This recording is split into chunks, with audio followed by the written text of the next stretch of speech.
Hey there everyone. In this question and answer session I'll be answering 5 questions that have been sent in to me. But just before I start off, I'd like to say a massive thank you to everyone who sent in their videos to me for Eating Disorders Awareness Week. I hope you're happy with the end product. If you haven't seen it, I'll be posting it here. Based on the response I've been getting, it's been quite successful. So yeah, a massive thank you to you guys. Let's start off with these 5 questions. The first question that I've been sent in is from someone asking me, what do I miss about the time when I was anorexic?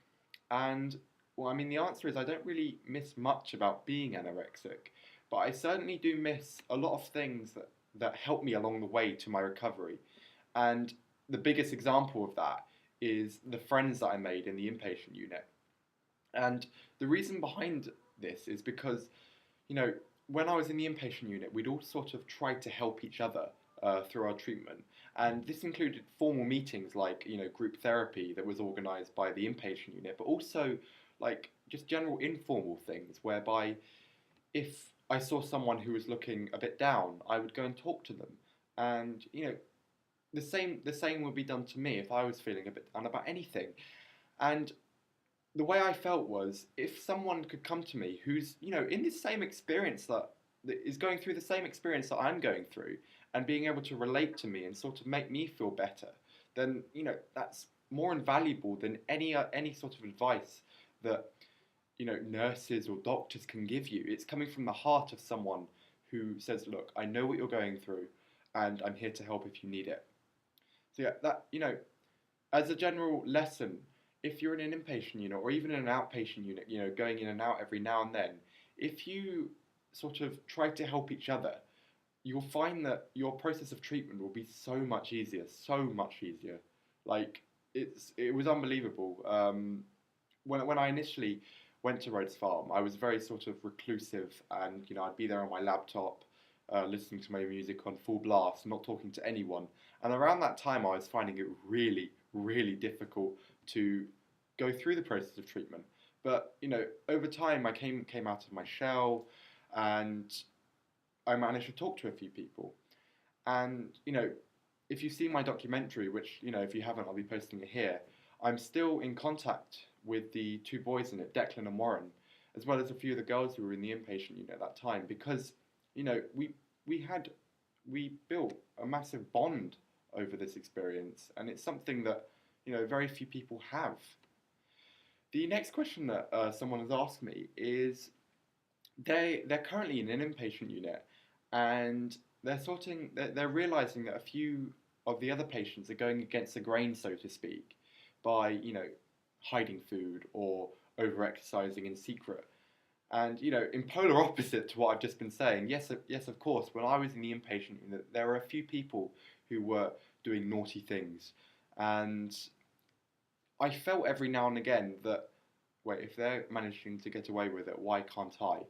And of course, this would be detrimental to my treatment.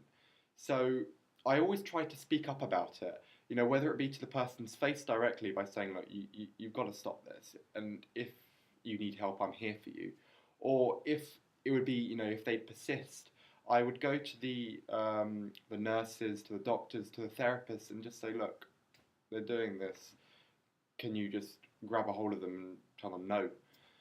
And it worked most of the time, but every now and again, I wasn't exactly successful, and I'll give you a good example. When I was in the unsupervised kitchen, whereby the nurses weren't there to supervise you while you're eating, a lot of the girls were talking about the exact calories and the exact amount of fat in the food that they were eating, and I was finding it, more and more difficult to eat it, knowing exactly what was in the food. And I'd go and tell the nurse, and they said, yeah, whatever, we don't believe you. So what I did was I took my video camera, put it on the table, and filmed the whole meal. Gave it to the nurse and said, look, here's your evidence. And you know, the next meal, most of those girls were in the supervised kitchen. Of course, word leaked out that I did it, and they hated me for it. But I didn't care because it was helpful to my treatment. And at the end of the day, that's all you should care about while you're in the inpatient unit. You shouldn't think about, oh my God, I'm going to be a grass and people are going to hate me because of it. It's your treatment, and if you can be brave enough to do it, do it. The next question that I've got in is from quite a lot of people, and it's on the topic of relapse. It's been something. It's something that I've been meaning to do for a while now. And I relapsed 3 times, and I found it difficult. Thinking to myself, 1 minute, I managed to go through this once. How did I slip up? And it was very sort of depressing for me to have to go through it again. But the thing that I learned was to try and use the things that I did last time to accelerate my treatment this time. And that way, I found that the voice inside my head didn't sort of accelerate to the point where it was taking over my life again, but it was only a sort of minor thing in my head that was stopping me from eating every now and then. And this definitely accelerated my treatment because I relapsed and it maybe lasted for 2-3 weeks and I was fine again. By the third time, I knew exactly what to do, and I think I was fine in a matter of days. So yeah, if you can use the positive experiences that I've told you before in previous videos, like things that make you happy, or looking towards the future at things that you might want to do, it will definitely help you in the long run, for sure. The next question that I've got in is from someone who's being filmed. I don't know what it's for. I think it's for maybe a student film or something. And they're saying that they're feeling quite pressurized into doing it because of what they might look like on the screen. And they're asking me if I ever felt pressurized, when I was doing the documentary or filming myself now. And the answer is no, because I don't really look at filming that way. I don't sort of think about what I'm going to look like on the end product. I just love the process of filming.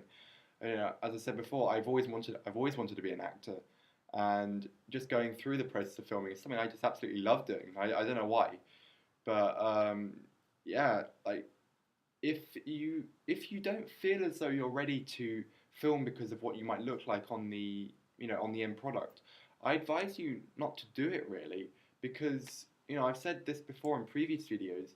If you're forcing yourself into something that is going to be detrimental to how you're thinking about yourself, then you shouldn't really be doing it. If you can, talk to your therapist about it, talk to your friends about it, and then, maybe one day you'll be ready to do it and you won't be affected by the outcome, then, I advise you to do it that way for definite. The last question that I've gotten from someone is they're asking about alternative therapies for eating disorders. And to be honest, I didn't really know this existed, so I had to do some research about it, and it turns out there is quite a lot of weird and, well, not exactly wonderful things out there that claim to be beneficial to the treatment of eating disorders. And, going through my medical training at the moment, I'm becoming increasingly wary about things like alternative therapies for psychiatric disorders. I mean, by all means, like chiropractic for back pain and even acupuncture every now and then for only a certain few conditions. There is evidence behind it that sort of backs the claims. But from what I've been reading, there isn't really a lot of evidence for alternative holistic therapies in the treatment of psychiatric disorders. So, I mean, if you feel as though it's going to be good for you, I'm not going to stop you, but I certainly should let you know that you should look for evidence to back it up before you start spending stupendous amounts of money for these sort of therapies. The same person asked me about homeopathy, and I mean, as a medic, I am completely against the idea of homeopathy. There's, it's about as efficacious as a placebo treatment, but it's just down to you to read the evidence behind it, and maybe if you feel as though it's going to help you, then by all means go for it. But I wouldn't. So yeah, that's 5 questions answered. I've already started writing down answers for another 5 questions. Hopefully, I'll release it next weekend. This week maybe not so much because I've got lots of lectures, lots of lab time to do. But I look forward to talking to you again. See you later.